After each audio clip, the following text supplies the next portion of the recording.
오늘 은혜 받으실 하나님 말씀은 다니엘서 3장 17절에서 18절 말씀입니다. 다니엘서 3장 17절에서 18절 말씀을 다 같이 봉독하시겠습니다. 왕이여, 우리가 섬기는 하나님이 계시다면 우리를 맹렬히 타는 풀무 가운데에서 능히 건져내시겠고 왕의 손에서도 건져내시리이다. 그렇게 하지 아니하실지라도 왕이여, 우리가 왕의 신들을 섬기지도 아니하고 왕이 세우신 금신상에게 절하지도 아니할 줄을 아옵소서. 아멘. 할렐루야. 이 시간 사부 예배에 나와 하나님을 예배하시는 모든 성도님들을 예수님의 이름으로 사랑하고 축복합니다. 저는 오늘 이 시간 본문 말씀을 가지고 주의 자녀로 산다는 것은 이란 제목으로 말씀을 잠시 나누려고 합니다. 함께 말씀의 제목을 따라해 보기를 원합니다. 주의 자녀로 산다는 것은, 주의 자녀로 산다는 것은, 여러분, 우리는 전도할 때 흔히 이런 말을 하면서 전도를 합니다. 예수님 믿으면 복 받습니다. 예수님 믿으면 잘 됩니다. 예수님 믿으면 행복해집니다. 여러분, 그런데 예수님 믿으면 부자가 되고, 예수님 믿으면 문제가 해결이 되고, 예수님 믿으면 대학에 합격하고, 예수님 믿으면 좋은 회사에 들어가고, 예수님 믿으면 좋은 짝을 만나서 결혼도 하고 행복해질 것 같은데, 예수님 믿고 나서 달라진 게 없다면 어떡하시겠습니까? 또 만일 내가 전도한 사람이 아니 예수님 믿으면 복 받는다며, 예수님 믿으면 잘 된다며, 예수님 믿으면 행복해진다며 하고 따지듯이 묻는다면 여러분은 어떻게 대답을 하시겠습니까? 심지어 우리는 이런 이야기도 들을 수가 있습니다. 아니 예수님 믿으면 복 받는다고 하더니 너나 나나 다를 바가 없네. 예수님 믿으면 잘 된다고 하더니 너는 나보다 더 못 사네. 나보다 더 어려운 것 같네.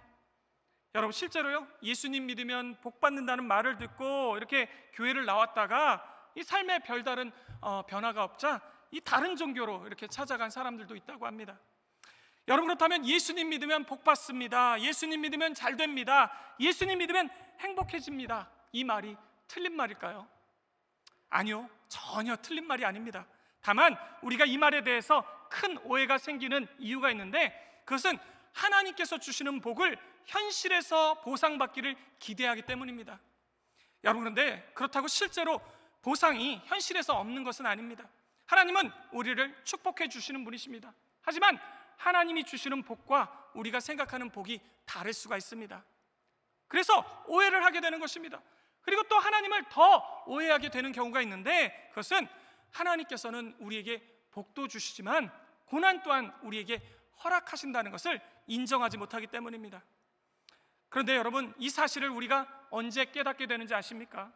우리가 하나님의 자녀임을 알게 되었을 때, 하나님의 자녀로서 정체성을 가지게 될 때입니다. 그래서 내가 하나님의 자녀라는 것을 깨닫게 되면 삶을 바라보는 시각이 바뀌고 삶을 대하는 태도가 달라지는 것입니다.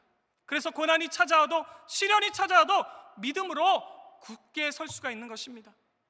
그렇다면 여러분, 성경이 말하고 있는 복은 무엇일까요? 성경이 말하고 있는 진짜 보상은 무엇일까요? 성경이 말하고 있는 여러분 진짜 복은 바로 예수님이십니다. 그리고 성경이 말하고 있는 보상 또한 우리가 예수님을 얻게 되는 것입니다.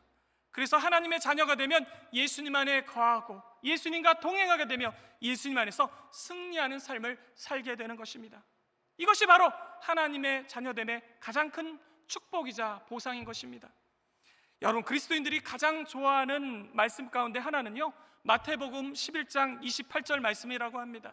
마태복음 11장 28절에 수고하고 무거운 짐 진 자들아 다 내게로 오라, 내가 너희를 쉬게 하리라.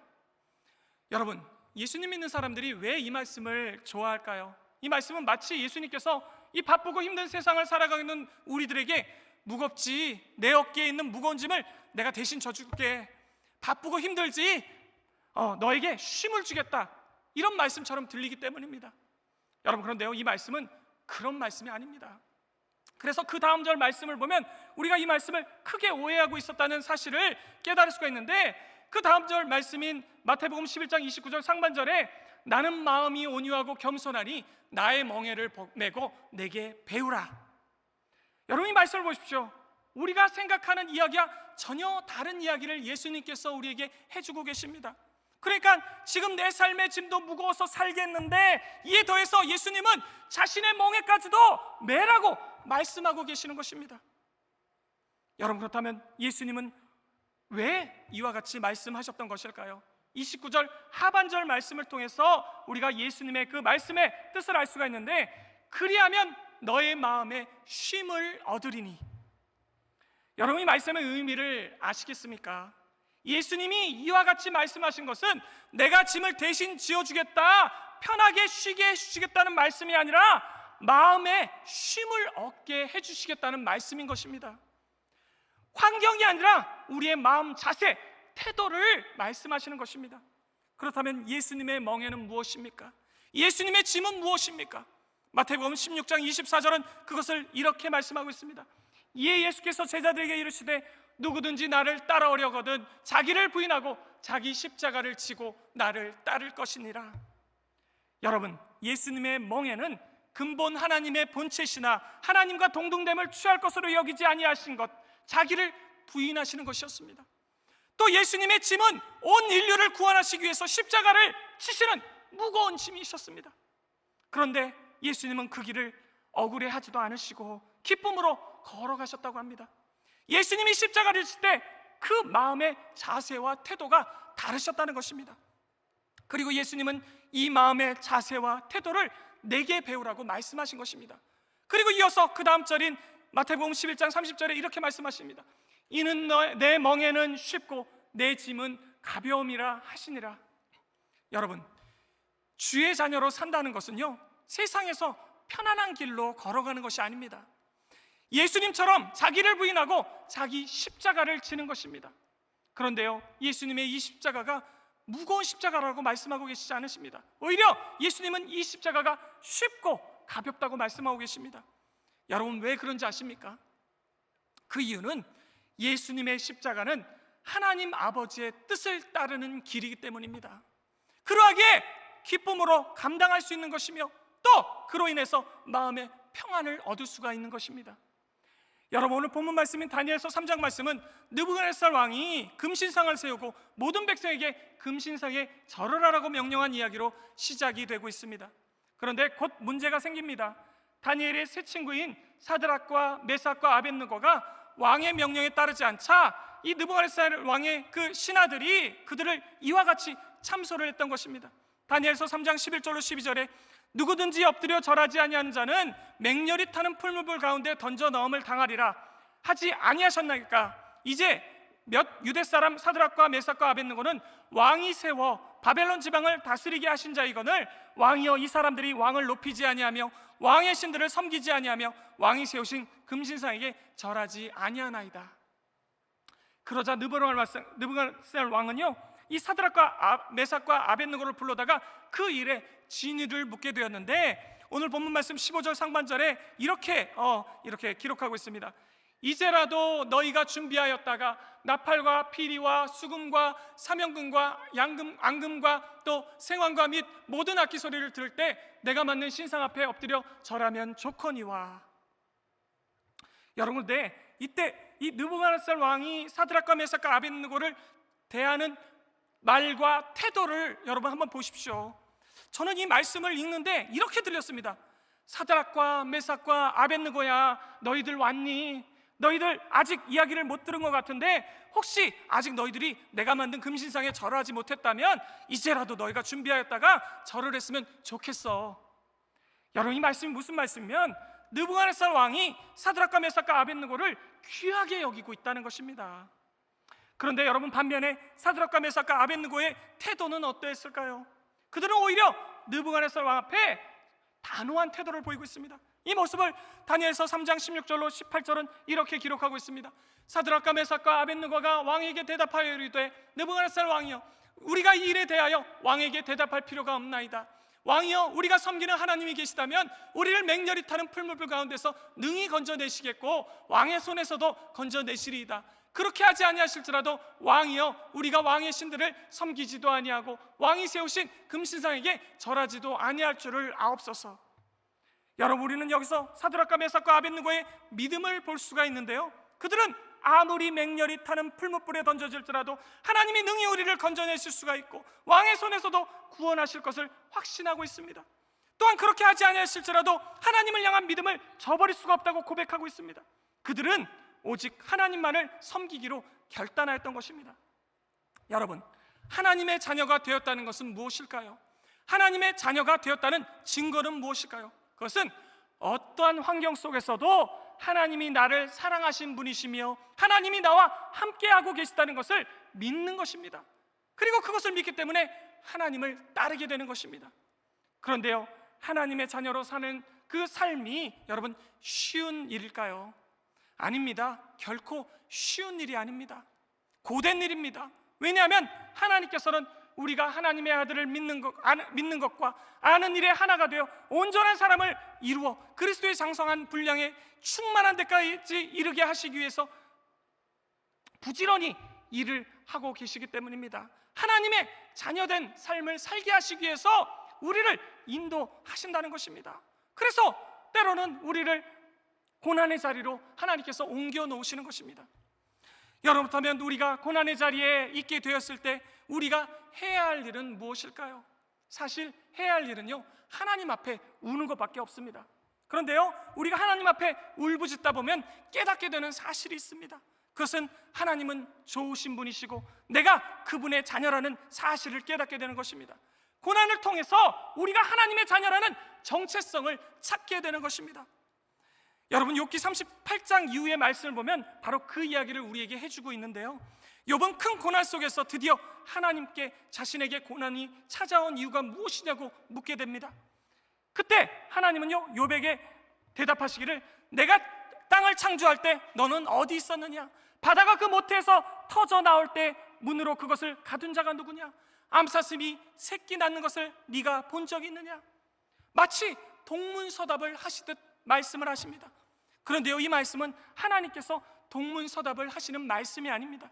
하나님이 누구신지, 욥이 누구인지 그 정체성을 가르쳐주는 말씀인 것입니다. 그러니까 하나님은요, 욥에게 이렇게 말씀하셨던 것입니다.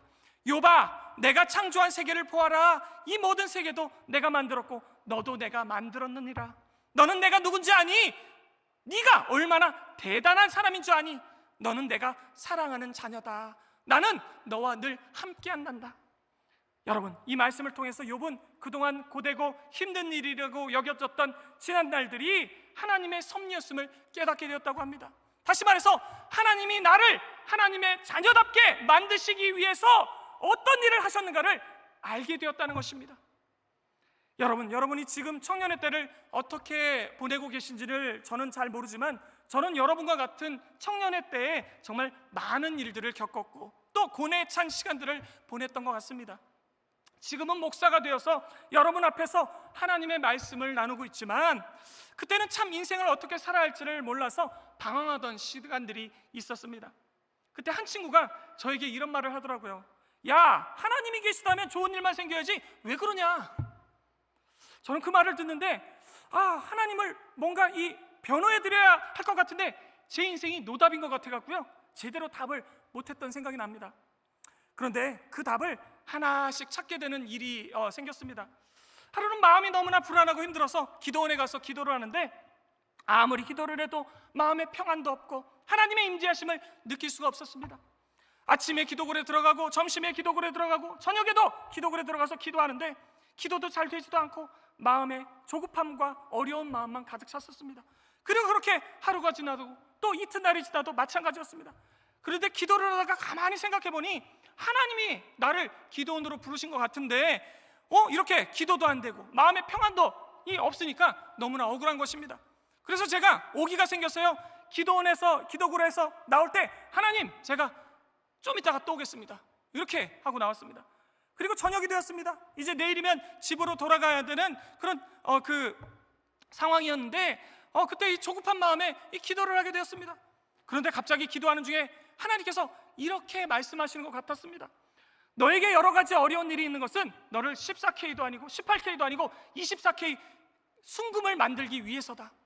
저는 그때 하나님의 그 위로 속에서 마음의 평안함을 찾을 수가 있었습니다. 여러분, 하나님이 우리를 인도하시는 것은 우리로 하여금 순금과 같이 만들기 위해서인 것입니다. 순금과 같은 믿음을 우리에게 주시기 위해서인 것입니다. 따라서 지금 아무리 어렵고 힘든 인생을 살고 계시더라도 낙심하거나 절망에 빠지지 마시기 바랍니다. 하나님이 우리를 분명 순금과 같이 만들어 주실 것입니다. 하나님의 인도하심이 지금도 분명히 있으십니다. 여러분, 거짓말의 발명이라는 영화가 있습니다. 그 영화의 내용 중에 사람들이 주인공에게 하나님에 대해서 질문을 하는 장면이 있는데, 사람들이 이렇게 질문합니다. 하나님이 자연재해를 주관하시나요? 우리 엄마를 암 걸리게 하신 분도 그분이신가요? 내 차에 나무를 쓰러뜨린 분도 그분인가요? 이와 같은 질문들이 오가자 사람들이 하나님을 아주 나쁜 분이라고 여기고 격분하기 시작합니다. 그런데 곧 주인공이 그러나 하나님이 좋은 일도 많이 하십니다, 이렇게 이야기를 하자 사람들이 질문이 바뀌기 시작합니다. 그러면 저희 엄마 그 암을 완치하게 하신 분도 그분이시겠네요. 제게 많은 유산을 물려주신 분도 그분이시겠네요. 주인공은 그 이야기를 듣고 이렇게 이야기를 해줍니다. 당신의 인생 가운데 시련이 올지라도 4, 5세기에는 하나님께서 좋은 일만 있게 할 것입니다. 그런데 그때 그 이야기를 듣고 있던 한 소녀가 이렇게 말을 했다고 합니다. 아, 일종의 시험이군요. 여러분, 베드로전서 1장 6절로 7절은 하나님의 자녀된 우리 그리스도인들에게 고난이 찾아오는 이유를 이렇게 설명하고 있습니다. 그러므로 너희가 이제 여러 가지 시험으로 말미암아 잠깐 근심하게 되지 않을 수 없으나 오히려 크게 기뻐하는도다. 너희 믿음의 확실함은 불로 연단하여도 없어질 금보다도 더 귀하여 예수 그리스도께서 나타나실 때에 칭찬과 영광과 존귀를 얻게 할 것이니라. 여러분, 하나님께서 하나님의 자녀된 우리에게 고난을 허락하시는 이유는 불로 단련하여도 없어질 금보다도 더 귀한 믿음을 주시기 위해서라고 합니다. 예수님께서 다시 오실 때 우리로 하여금 칭찬과 영광과 존귀를 얻게 하시기 위해서라고 합니다. 그러니까 하나님의 영광이 우리의 믿음의 보상이라는 것입니다. 여러분, 사랑의 원자탄이라는 별명을 가지고 계신 손양원 목사님이 계십니다. 목사님은 어린 시절 일제 식민지 하에 삶을 사셨는데 그때 자신이 다녔던 학교의 풍경에 대해서 이렇게 묘사를 했습니다. 매일 아침 동경을 향하여 종교적인 경의를 표함으로써 수업이 시작된다. 신도 의식이 모든 공휴일마다 개최되고 학생들은 천황사진에 절을 하게 된다. 그런데 손양원 목사님은요, 이 일이 10계명 중에 제1계명 나 외에 다른 신을 섬기지 말라는 말씀을 범하는 것이라고 생각하여서 절을 하지 않았다고 합니다. 결국 중학교 3학년이 되었을 때 천황사진에 절을 하지 않는다는 이유로 퇴학을 당하게 됩니다. 하지만 다행히도 선교사님의 도움으로 복학을 할 수가 있었는데 이번에는 주일에 학교 출석을 하라는 난제를 만나게 됩니다.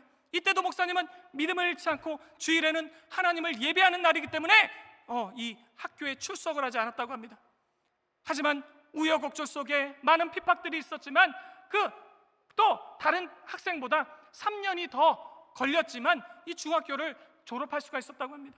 그리고 후에 손양원 목사님은 신학교를 졸업하고 순교하실 때까지 평생 한센병 환자들을 위해서 목회를 하셨는데, 손양원 목사님이 심우하시던 애양원 교회에는 이 당시 17개의 그 병실이 있어서 환자를 돌보고 있었다고 합니다.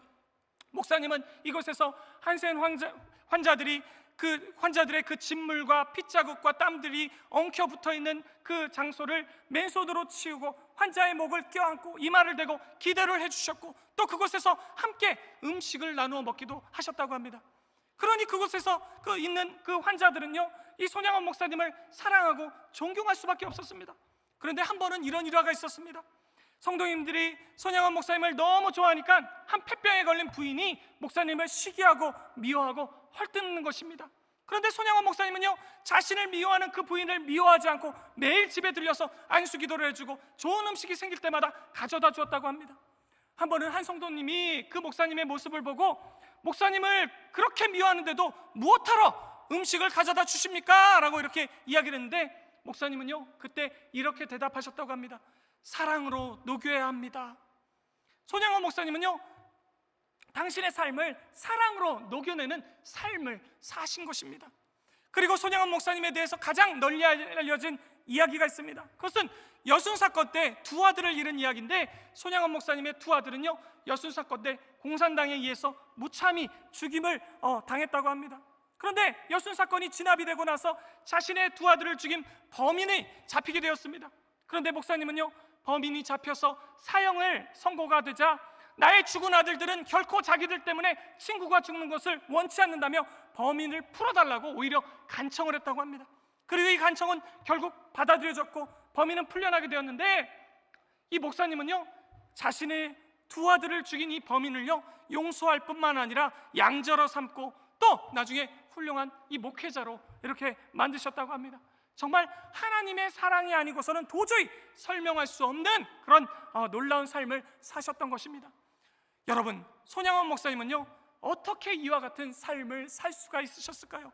이것은 목사님의 성품이 좋아서도 아니고 목사님의 그 결단과 의지로도 될 수 있는 것이 아닙니다. 인간의 결단과 의지로는 절대로 될 수 없는 그런 일이라는 것입니다. 그리고 아마도 목사님은 이 일을 겪게 되었을 때 하나님 앞에 엎드려 자신의 믿음 없음과 무력함을 날마다 토로하셨을 것 같습니다.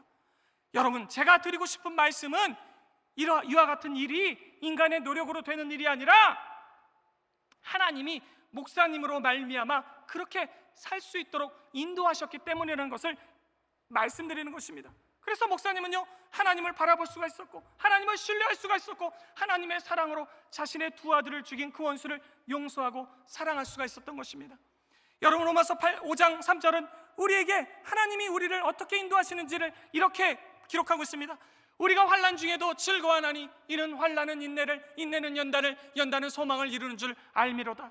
우리 이 말씀을 통해서 하나님께서 하나님의 자녀들을 어떻게 인도하시는지를 볼 수가 있습니다. 여러분, 우리가 하나님의 자녀로 살게 되면요, 그러니까 제대로 하나님을 믿게 되면요, 가장 먼저 환난이 찾아오는 것입니다. 그리고 이 환난은 하나님의 자녀들이 고난을 견딜 수 있는 실력을 만들어주는데, 여러분, 그것을 우리는 인내라고 부릅니다. 그리고 인내는 우리의 믿음을 연단하여 단단한 믿음을 가지게 만듭니다. 그런데 그 과정이 절대로 녹록지가 않습니다. 하지만 하나님은 하나님의 자녀로 하여금 그 길을 꼭 걷게 하십니다. 그리고 마침내 소망으로 인도하시는 것입니다. 여러분, 시편 105편 17절로 19절 말씀을 보면 요셉이 왜 고난을 당하는지에 대해서 아주 간단 명료하게 이렇게 말씀하고 있습니다. 그가 한 사람을 앞서 보내셨으며 요셉이 종으로 팔렸도다. 그의 발은 착고를 차고 그의 몸은 쇠사슬에 매였으니 곧 하나님의 말씀이 응할 때까지라. 그의 말씀이 그를 단련하였도다. 그러니까 요셉이 고난을 당한 것은 하나님의 말씀이 이루어지기 위해서였다는 것입니다. 그리고 하나님은 그 일을 이루시기 위해서 요셉의 발을 묶고 그의 몸을 쇠사슬로 매이게 하셨다는 것입니다. 요셉이 자기 인생을 살아간 것이 아니라 하나님께서 그 인생을 이끄셨다는 것입니다. 여러분, 그런데 요셉의 일생 가운데 가장 큰 아픔과 상처가 되는 사건이 무엇일까요? 그것은 보디발의 집에 노예로 팔려간 것도 아니고 또 오해를 이렇게 받아서 이 정치인들의 수용소에 갇힌 것도 아니었습니다. 요셉에게 가장 큰 사건은 이 형들이 자신을 노예로 판 사건이었습니다. 그런데 요셉이 하나님이 인도하시는 이 과정을 인내한 후에 자신을 판 형들과 재회하게 되었을 때 여러분, 뭐라고 이야기하지 아십니까? 창세기 45장 7절로 8절에 하나님이 큰 구원으로 당신들의 생명을 보존하고 당신들의 후손을 세상에 두시려고 나를 당신들보다 먼저 보내셨나니 그런즉 나를 이리로 보내니는 당신들이 아니요 하나님이시라. 하나님이 나를 바로에게 아버지로 삼으시고 그 온 집의 주로 삼으시며 애굽 온 땅의 통치자로 삼으셨나이다.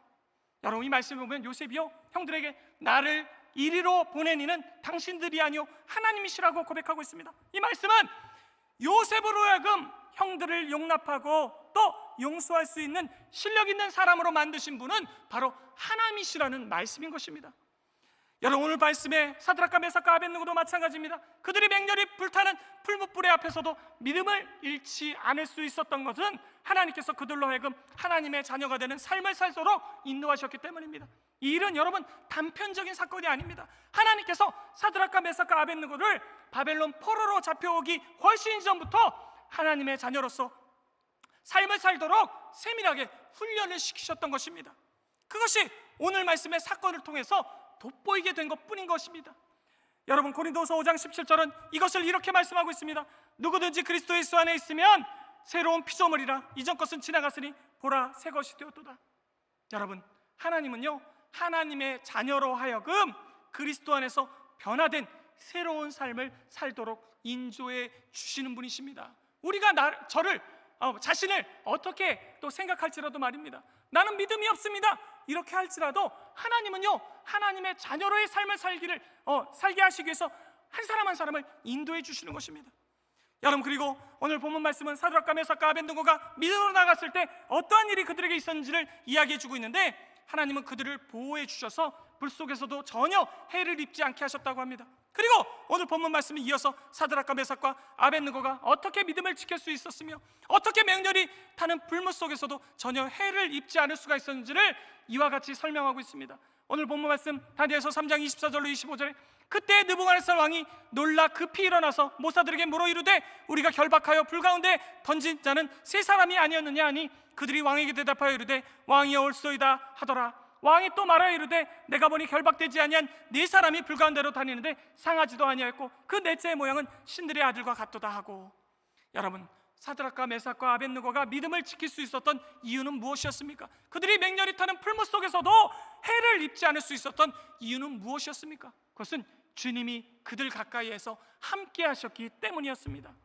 여러분, 그렇습니다. 우리가 어떠한 환경 속에 있더라도 승리할 수 있는 이유는 하나님이 우리와 함께 하시기 때문입니다. 그래서 우리의 삶은 하나님이 함께 하시면 된 것입니다. 그리고 이후에 어떤 일이 일어난 줄 아십니까? 오늘 본문 말씀의 결론이 되는 말씀인데 다니엘서 3장 28절로 30절에 느부갓네살이 말하여 이르되 사드락과 메삭과 아벳느고의 하나님을 찬송할지로다. 그가 그의 천사를 보내사 자기를 의뢰하고 그들의 몸을 바쳐 왕의 명령을 거역하고 그 하나님 밖에는 다른 신을 섬기지 아니하며 그에게 절하지 아니한 종들을 구원하셨도다. 그러므로 내가 이제 조소를 내리노니 각 백성과 각 나라와 각 언어를 말하는 자가 모두 사드락과 메삭과 아벳느고의 하나님께 경솔히 말하거든 그 몸을 쪼개고 그 집을 거름토로 삼을지니 이는 이같이 사람을 구원할 다른 신이 없음이라 하더라. 왕이 드디어 사드락과 메삭과 아벳느고를 바벨론 지방에서 더욱 높이니라. 하나님은요, 느부갓네살 왕으로 하여금 살아계신 하나님을 찬송하게 하셨고 모든 백성들로 하여금 하나님을 증거하게 하셨습니다. 그리고 믿음으로 하나님과 동행하였던 사드락과 메삭과 아벳느고를 높여주셨다고 합니다. 여러분, 말씀을 정리하겠습니다. 여러분, 주의 자녀로 산다는 것은 쉬운 일이 아닙니다. 왜냐하면 때로는 불과 같은 시험이, 때로는 폭풍과 같은 고난이 찾아오기 때문입니다. 하지만 하나님께서 우리에게 고난을 허락하시는 분명한 이유가 있으십니다. 그리고 하나님은 당신을 사랑하는 자, 곧 그 뜻대로 부르심을 입은 자들, 하나님의 자녀에게 모든 것이 합력하여 선을 이루게 하십니다. 그래서 하나님의 자녀된 우리와 함께 하시고 모든 것을 견딜 수 있도록 도와주시고 마침내 승리할 수 있도록 인도하시는 것입니다. 사랑하는 성도 여러분, 사랑하는 청년 여러분, 저는 우리 모두가 사드락과 메삭과 아벳느고처럼 어떠한 고난과 시련이 우리 앞에 있을지라도 우리를 주의 자녀로서의 삶을 살도록 이끄시는 하나님을 믿고 따르기를 원합니다. 그리고 그로 인해서 모든 사람들이 하나님이 살아계신 분인 것을 깨닫고 하나님을 찬양하게 되는 그런 일들을 매일매일 삶 가운데 경험하게 되시기를 예수님의 이름으로 축원드립니다.